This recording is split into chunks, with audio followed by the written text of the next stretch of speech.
आप सभी श्रोतागण को बिंदु तिवारी का सादर नमस्कार। मेरे YouTube चैनल पर आप सभी श्रोतागण का मैं हार्दिक स्वागत और अभिनंदन करती हूँ।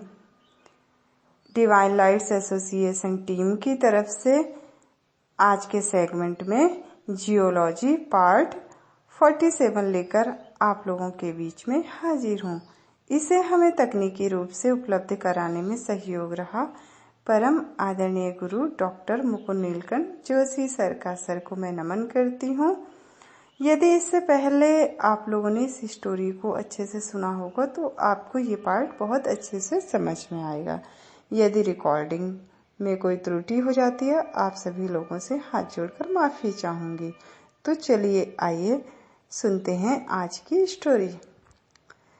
देखिए, हम लोग बात कर चुके हैं गणना, अंकों और काल की निरपेक्ष इकाई जैसे वर्षों में एब्सोल्यूट एजेस करना संभव ना हो तो हम किन्हीं घटनाओं के या काल की विशिष्ट प्रवृत्तियों के आधार पर तुलनात्मक रूप में रिलेटिव्स एजेस समय को बताते हैं।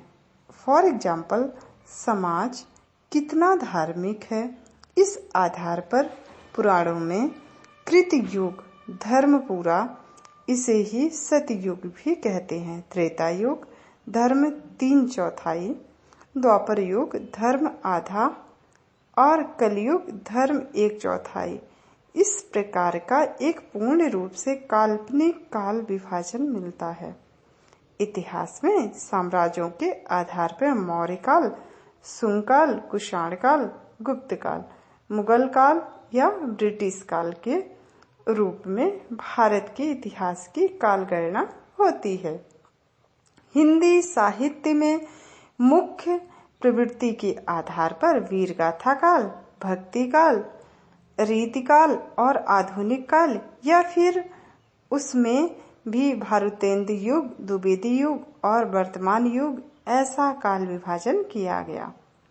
भूवैज्ञानिकों को पृथ्वी का इतिहास बताने के लिए जीवाश्मों का बहुत बड़ा आधार मिला और इसका सबसे कारण था कि पृथ्वी पर जीवों का स्वरूप हमेशा बदलता रहा।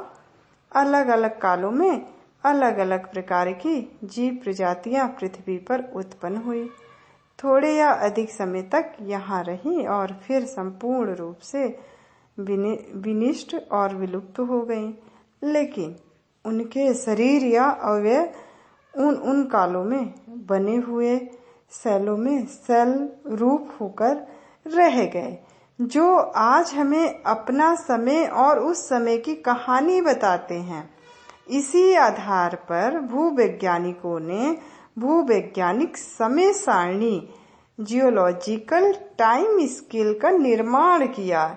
यह समय सारणी पूर्ण रूप से जीवाश्म आधारित है और मूल रूप से समुद्री अकशेरुकी बिना आंतरिक हड्डियों वाले बड़े आकार के जीवाश्मों के आधार पर बनी है। यद्यपि बाद में इसमें रीढ़ की हड्डी वाले वनस्पति जीवाश्म और सूक्ष्म जीवाश्म की भी सहायता हुई है। 18वीं शताब्दी में वैज्ञानिक जीवाश्मों के आधार में लग गए और हर स्थान पर भिन्न भिन्न प्रकार के जीवाश्मों की खोज और उनका भूवैज्ञानिक समय, इन विषयों पर शोध होने लगा। इंग्लैंड के वैज्ञानिकों ने इस संबंध में बहुत तेजी दिखाई। वहां 2 व्यक्ति हुए।